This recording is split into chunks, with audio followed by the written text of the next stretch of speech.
মা কুলতু লাহুম ইল্লা মা আমারতানি, আল্লাহ আপনি আমাকে যা আদেশ করেছেন তা ছাড়া আমি আর কোনো কিছুর কথা তাদেরকে বলি নাই। আল্লাহ আপনি আমাকে ধরবেন না, এই গুনাহ থেকে আমি পুত পবিত্র, আমাকে এই গুনাহের মধ্যে আপনি পাবেন না।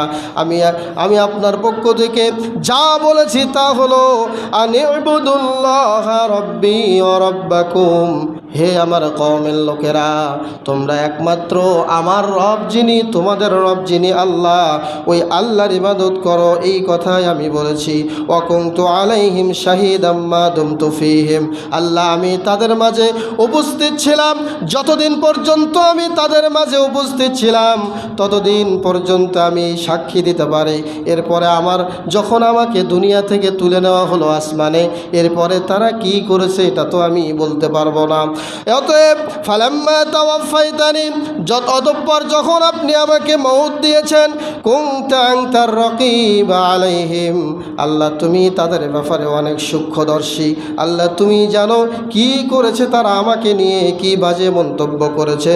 ওয়া আনতা আলা কুল্লি শাইইন শাহীদ, এবং আপনি সকল বিষয়ে সব কিছু জানেন, সব বিষয়ে আপনার সাক্ষ্য আছে, আপনি সাক্ষ্য দিতে পারবেন।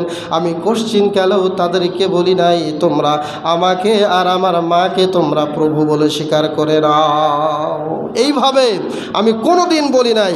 অর্থাৎ আল্লাহ জানেন যে ঈসা আলাইহিস সালাতু ওয়াস সালাম শিরক করতে বলেননি, তারপরেও এটা এভাবে আল্লাহ ধরবেন, তার মানে হলো আল্লাহ তাআলা এইরকম শিরকের গুনাহ ক্ষমা করেন না, তিনি এটা বরদাস্ত করতে পারেন না।